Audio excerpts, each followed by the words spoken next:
Viewers அனைவருக்கும் வணக்கம். இது நம்ம சேனல் க்ரோ எக்ஸ்பர்ட்.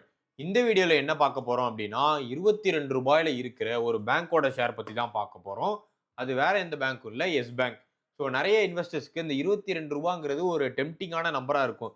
ரூ. 20 ரூ. 22ல ஒரு நல்ல ஃபேமஸான பேங்க் வந்து கண்ணில் தென்படுது. ஸோ லெட்ஸ் சே நான் இப்ப இதுல வந்து ஒரு ₹20,000 போட்டா கூட 1000 ஷேர் கிடைச்சிரும்.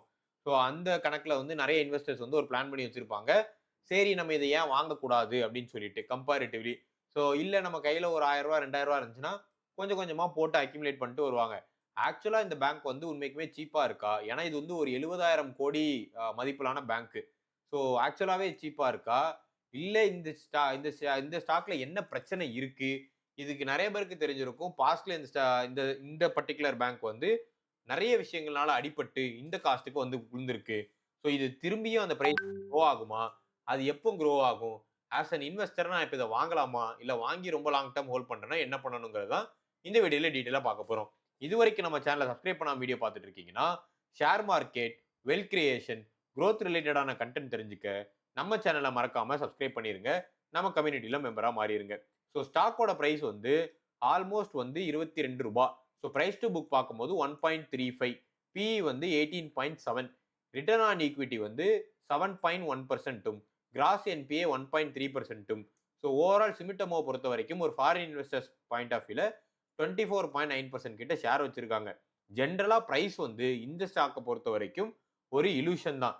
ஏன்னா இந்த பேங்க் ஸ்டாக் வந்து 3140 crore ஷேர்ஸ் வந்து இருக்கு. ஸோ நீங்க இதை மல்டிப்ளை பண்ணீங்கன்னா ஆல்மோஸ்ட் 70,000 கோடி கிட்ட போயிடும். ஸோ இதோட ருபி பெர் ருபி ஆஃப் ப்ராஃபிட்னு எடுத்து பார்த்தீங்கன்னா, ஐசிஐசிஐ பேங்க் கம்பேர் பண்ணும்போது இது வந்து கன்னா பின்னான்னு இருக்கும். ஸோ அதனால காஸ்ட் வந்து ரொம்ப ஜாஸ்தி. இது ஏன் இந்த மாதிரி இருக்குங்கிறத டீட்டெயிலா பார்க்கலாம். ஸோ ஒரு காலத்துல இந்த பேங்க் வந்து ஆல்மோஸ்ட் ப்ராஃபிட் மட்டும் 34% பண்ணிட்டு இருந்துச்சு. பேட் லோனா இந்த ஸ்டாக் வந்து 1.3% கிட்ட வச்சிருக்கு. இந்த நம்பர் வந்து ரொம்ப டூ ஹை கம்பேர் டு மத்த பிரீமியமான பேங்கிங் செக்டர் பாயிண்ட் ஆஃப் வியூல. ஸோ மார்ஜின் வந்து நெட் இன்ட்ரெஸ்ட் மார்ஜின் வந்து வெறும் 2.7% தான் இருக்கு. 4%ங்கிறது ஒரு பிரைவேட் பேங்க்குக்கு ஒரு நல்ல நம்பர். ஈவன் HDFC பேங்கே வளராம இருக்கிறதுக்கு ரீசன் நெட் இன்ட்ரெஸ்ட் மார்ஜின் தான். இந்த ஃபால்னு எடுத்து பார்த்தீங்க அப்படின்னா, ஸோ இந்த பேங்க் வந்து ஆல்மோஸ்ட் ரொம்ப ஸ்பீடா பில்ட் பண்ணாங்க 2 பேரால. ராணா கபூர் அண்ட் அசோக் கபூர். ஸோ இவங்க பில்ட் பண்ணிட்டு என்ன பண்ணாங்கன்னா, மார்க்கெட்ல குரோத் ஃபேவரேட்டுக்கு எடுத்துட்டு லோன் காம்பவுண்டிங்லாம் கன்னா பின்னான்னு குடுத்தாங்க லோனு. எனக்குமே ஞாபகம் இருக்கு. ஒரு காலத்திலேயே எஸ் பேங்க்ல நீங்க போய் லோன் கேட்டீங்கன்னா, நெறைய பேப்பர், புக்ஸ் எல்லாம் கேட்க மாட்டாங்க. உடனே குடுத்துருவாங்க. ஸோ லோன் வந்து 30% கிட்ட குரோ ஆயிட்டு இருந்துச்சு. அதே சமயம் என்பிஏ பொறுத்தவரைக்கும், அதாவது பேட் டெப்ட்ஸ் நம்ம குடுத்த லோனுக்கு வட்டி கட்டாம இருப்பாங்கல்ல, அந்த கடன் வந்து 1.5% கிட்ட குரோ ஆயிட்டு இருந்துச்சு. புக் வேல்யூவேஷன் பாயிண்ட் ஆஃப் வியூல இந்த ஸ்டாக் 3 டைம்ஸ் ட்ரேட் ஆயிட்டு இருந்துச்சு. அந்த டைம்ல இந்த ஸ்டாக்கோட வேல்யூ ரூ. 404. ஸோ ஓவரால் பாயிண்ட் ஆஃப் வியூல எல்லாருமே லோன் வந்து ரொம்ப ஹெவியா போகுதுன்னு சொல்லிட்டு அட்ராக்டிவா பார்த்துட்டு இருந்தாங்க. ஸ்டாக் சறுக்கி விழ ஆரம்பிச்சுச்சு. ஏன்னா பேட் டெப்ட் வந்து ரொம்ப இன்க்ரீஸ் ஆயிட்டு இருந்துச்சு. லோனை வாங்கிட்டு கடனை கட்டாம நிறைய பேர் நாமம் சாத்த ஆரம்பிச்சுட்டாங்க. ஆர்பிஐ பொறுத்த வரைக்கும் நிறைய ரெகுலேட்டரி இஷ்யூஸ் வந்து இந்த பர்டிகுலர் பேங்க்ல கண்டுபிடிச்சிட்டு இவங்க வந்து ரீஅப்பாயிண்ட் பண்றதுக்கு அலோ பண்ணல ஃபவுண்டரை. ஸோ ஆர்பிஐ வந்து உள்ள இன்டர்வியூன் ஆயிட்டாங்க.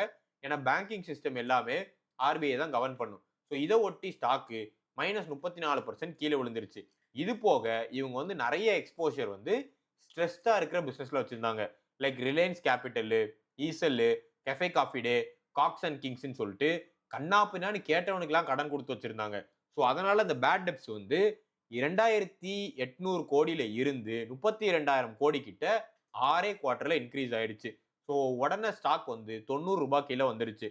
ஆர்பிஐ பொறுத்த வரைக்கும் நிறைய ப்ராப்ளம் இந்த பேங்க் ஒட்டி போயிட்டு இருக்குங்கிற ரீசனால வித்ட்ராவல வந்து 50,000ங்கிற லிமிட்ல வச்சுட்டாங்க. ஸோ ஏடிஎம்ல டெபாசிட்டர் கியூல நிக்க வேண்டிய சூழ்நிலை ஆயிடுச்சு. AT1 பாண்ட் ஹோல்டர்ஸுக்கு என்டையராவே வேவ் ஆஃப் பண்ணிட்டாங்க. 8,415 கோடி அதுல அப்படியே நாமம் ஆயிடுச்சு. இந்த கேஸ் வந்து இன்னுமே கோர்ட்ல இருக்கு. அந்த AT1 bond holders court case.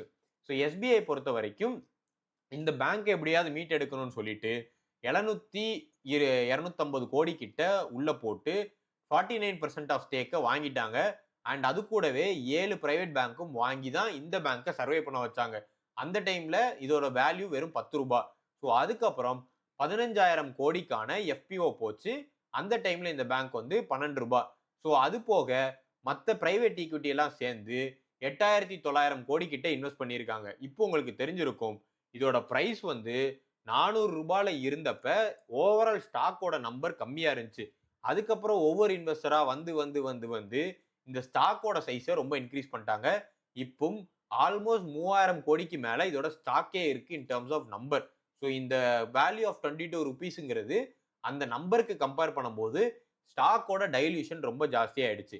But rebuild பண்ண ஆரம்பிச்சுட்டாங்க. அது ஒரு ரொம்ப நல்ல விஷயம்.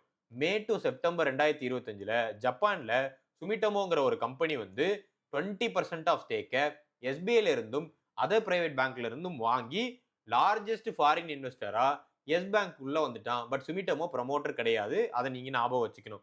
சுமிட்டோமோ பொறுத்த வரைக்கும் ஆல்மோஸ்ட் அவனுக்கு குளோபலாவே சிஸ்டமேட்டிக்கலா டிரான்சாக்ஷன் நடத்துறதுக்கு ஒரு பிரைவேட் பேங்க் தேவைப்பட்டுச்சு. அதை ஒட்டி சரி எஸ் பேங்கை வாங்கி போலான்னு வளைச்சு போட்டான். அதனால இது ஒரு 24.9% கிட்ட இன்க்ரீஸ் ஆயிடுச்சு. இதுக்கப்புறம் இந்த பேங்கை வினய்ன்னு சொல்லிட்டு ஒருத்தர் டேக் ஓவர் பண்ணாரு. அவரு வந்து டெப் ஃப்ரீ எப்படி எடுத்துட்டு போறது, ஃப்ரெஷ்ஷான எப்படி ஈக்விட்டி எடுத்துட்டு வரதுங்கிற மாதிரி நிறைய ஆடிட்டிங் ரூல்ஸ் எடுத்துட்டு வந்து பேலன்ஸ் ஷீட்டை கிளீன் பண்ணிட்டாங்க இப்போதைக்கு. ஸோ ஓவரால் ஒரு பிரச்சனை கிடையாது. இப்போ நமக்கு பேலன்ஸ் ஷீட் மட்டும் நமக்கு கிளீன் ஆயிடுச்சு. மற்றபடி எப்படி திருப்பி ட்ரஸ்ட்டை கெயின் பண்றது, நம்மள மாதிரியான காமன் பீப்புள் டெபாசிட் எப்படி எடுத்துட்டு வரதுன்னு ஸ்ட்ரகிள் பண்ணிட்டு தான் இருக்காங்க. நம்பர்ஸ் பாயிண்ட் ஆஃப் வியூல நெட் ப்ராஃபிட்டா 1000 கோடி கிட்ட பண்ணியிருக்காங்க. 33.7% கிட்ட growth காட்டியிருக்காங்க லாஸ்ட் குவார்டர்ல. நெட் இன்ட்ரெஸ்ட் இன்கம் மட்டும் 17.5% up. Operating profit 25.5%. Cost to இன்கம்னு எடுத்து பார்த்தீங்கன்னா 67.1%. ஸோ ஓவரால் இந்த நம்பர்ஸ் எல்லாமே பாசிட்டிவா இருந்திருக்குன்னு தான் சொல்லணும். ஏன்னா நீங்க எஸ் பேங்கோட ரிட்டர்ன் ஆன் அசெட்ஸ் எடுத்து பார்த்தீங்கன்னா இந்த பர்டிகுலர் வந்து 0.9. பட் ஹெல்த்தியா இருக்கிற ஒரு பிரைவேட் பேங்குக்கு ரிட்டர்ன் ஆன் அசெட் வந்து மினிமம் 1.7 ஆச்சும் இருக்கணும். பட் இது growth நோக்கி போயிட்டு இருக்கு. 0.6, 0.8, 0.9 சொல்லிட்டு படிப்படியா முன்னேறி போயிட்டு இருக்காங்க. ஸோ growth பாயிண்ட் ஆஃப் வியூல டெபாசிட்டா 14% இன்க்ரீஸ் ஆயிருக்கு. அட்வான்சஸா 18.3% இன்க்ரீஸ் ஆயிருக்கு. கார்பரேட் புக் மட்டும் 41.4% இன்க்ரீஸ் ஆயிருக்கு. ஸோ இவங்களோட லோன் growth எடுத்து பார்த்தீங்கன்னா corporate 41%, SME 16%, total advance 18%, deposit 14% இருக்கு. ஸோ கொஞ்சம் கொஞ்சமா அசெட் குவாலிட்டி பில்ட் பண்ணிட்டு வராங்கன்னு தான் சொல்லணும். ஸோ இவங்க கிட்ட இப்போதைக்கு பிராமினன்ட் ஆஃப் ப்ரெஷரா நான் பார்க்கறது நெட் இன்ட்ரெஸ்ட் மார்ஜின் மட்டும்தான். நெட் இன்ட்ரெஸ்ட் மார்ஜினை தவிர்த்து மீதி எல்லாமே இந்த கம்பெனிக்கு இப்போதைக்கு பாசிட்டிவா இருக்கு. ஏன்னா ஒரு பிரைவேட் பேங்க்குக்கு நெட் இன்ட்ரெஸ்ட் மார்ஜின் 4% ஆச்சும் இருக்கணும். அதனால தான் ஐசிஐசிஐ பேங்க்கும் ஆக்சிஸ் பேங்க்கும் in terms of current value ஜாஸ்தியா இருக்கு. ஈவன் HDFC பேங்கே 3.5, 3.6ன்னு வச்சுட்டு தர்மடி வாங்கிட்டு இருக்கு. எஸ் பேங்க் வெறும் 2.7 தான் வச்சிருக்காங்க. இந்த ஸ்டாக் உண்மைக்குமே சீப்பான்னு கேட்டீங்கன்னா ஓவராலாவே இந்த ஸ்டாக்கு பிராடா இதோட பெர்சன்டேஜ் ஆஃப் ROE இது எல்லாத்தையும் வச்சு கால்குலேட் பண்ணி பார்த்தீங்கன்னா ஆக்சுவலா இந்த ஸ்டாக்கோட ஒர்த் வேல்யூ நீங்க பார்த்தீங்கன்னா 24ல இருந்து 29 ரூபாய் தான். ஸோ இப்போ இருக்கிற பாயிண்ட் ஆஃப் வியூ 22 ரூபான்னு நினைக்கிறேன். ஸோ என்னை பொறுத்த வரைக்கும் ஆல்மோஸ்ட் இது வந்து சீப்புன்னு சொல்ல மாட்டேன், ஆன் பிரைஸ்ல இருக்குன்னு சொல்லுவேன். 15, 18 ரூபாயில இருந்துச்சுன்னா பெட்டரான ஆப்பர்ச்சுனிட்டி.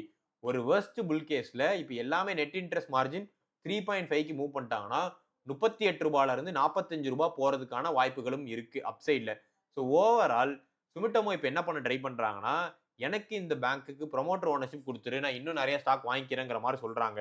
பட் ஆர்பிஐ வந்து இப்போதைக்கு வந்து ரெகுலேட்டரி போட்டு அதை தடுத்து நிறுத்தி கொண்டிருக்கிறார்கள். ஆர்பிஐ ஜஸ்ட் இன் கேஸ் சுமிட்டோமோக்கு இந்த அப்ரூவல் கொடுத்துட்டாங்கன்னா ஸ்டாக்கு கண்டிப்பா ஹார்ட் ரீரேட்டிங் நடக்கும். அப்படி ஹார்ட் ரீரேட்டிங் நடந்துச்சுன்னா நான் சொன்ன அந்த 38ல இருந்து 45 ரூபாய் ஈஸியா போயிடும். அப்படி இல்லைன்னா இப்ப எப்படி தவுண்டு 0.6, 0.7, 0.8 தவுண்டோடு போயிட்டு இருக்காங்களோ அந்த மாதிரி இதோட ரிகவரி ஸ்டோரியை இந்த ஸ்டாக்கே எழுதணும்.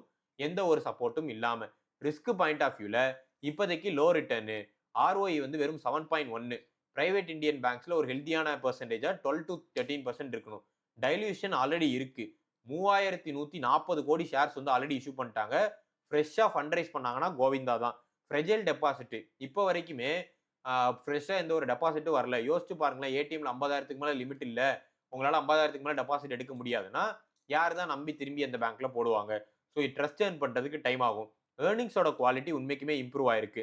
அந்த 81 பாண்டோட கேஸ் இன்னும் கோர்ட்ல நடந்துட்டு இருக்கு. அது எப்போ முடிச்சு வெர்டிக்ட் ஆகுமோ அந்த டைம் தான் நமக்கு தெரியும். நிறைய அனலிஸ்டோட ப்ரெடிக்ஷன் எடுத்து பார்த்ததுல 11 அனலிஸ்ட்ல ஆவரேஜ் மூவ்மெண்ட்டா அவங்க பிரெடிக்ட் பண்றது ரூ. 22.5ங்கிறது ஒரு நல்ல பிரைஸா பார்க்குறாங்க. நியூட்ரல் டார்கெட்டா அவங்க வச்சது ரூ. 23.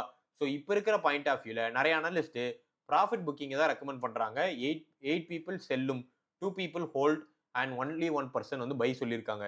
இன்வெஸ்டர் பாயிண்ட் ஆஃப் வியூல நீங்க ஒரு லாங் டர்ம் இன்வெஸ்டரா இருந்தீங்கன்னா 3 to 5 வருஷம் தாராளமா இந்த ஸ்டாக்குக்கு டர்ன் அரவுண்ட் ஸ்டோரி எடுக்கும். ஸோ அதனால ரொம்ப அவசரப்பட்டு இப்ப ஷார்ட் டர்ம்ல இந்த ஸ்டாக் வந்து ரூ. 30 போயிரும், ரூ. 40 போயிரும் இன்வெஸ்ட் பண்ணாதீங்க. ஆல்ரெடி இந்த ஸ்டாக்கை நீங்க ஹோல்ட் பண்றீங்கன்னா 2024ல இருந்து ரொம்பவே இம்ப்ரூவ் ஆயிட்டாங்க. ஸோ அதனால நம்பி நீங்க ஹோல்ட் பண்ணலாம். ஸோ பிரைவேட் பேங்க்ல உங்களுக்கு ஒரு பேங்க் வேணும்னா என்ன கேட்டா இதோட அட்ராக்டிவான பேங்க்ஸ் நிறைய இருக்கு. அந்த பக்கம் போறது பெட்டரா இருக்கும். ஏன்னா நான் பெருசா எந்த ஒரு காம்பவுண்டிங் இதுல எதிர்பார்க்கல. நம்பர்ஸ் பொறுத்த வரைக்கும் நீங்க காஷியஸா பார்க்க வேண்டியது net interest margin, ROE and CASA and சுமிட்டமோட அப்கமிங் ஸ்டேக் இன்க்ரீஸ் எப்படி போகுதுன்னு பார்த்துட்டு நீங்க பார்க்கணும். ரெட் ஃபிளாக்ஸ் இந்த ஸ்டாக்ல இருக்கு. ஓவரால் இந்த வீடியோ உங்களுக்கு கண்டிப்பா பிடிச்சிருக்கும் நம்புறேன். இந்த வீடியோ உங்களுக்கு பிடிச்சிருந்துச்சு அப்படின்னா வீடியோக்கு லைக் பண்ணிருங்க. இது வரைக்கும் நம்ம சேனலை சப்ஸ்கிரைப் பண்ணலாம், மறக்காம சப்ஸ்கிரைப் பண்ணிருங்க.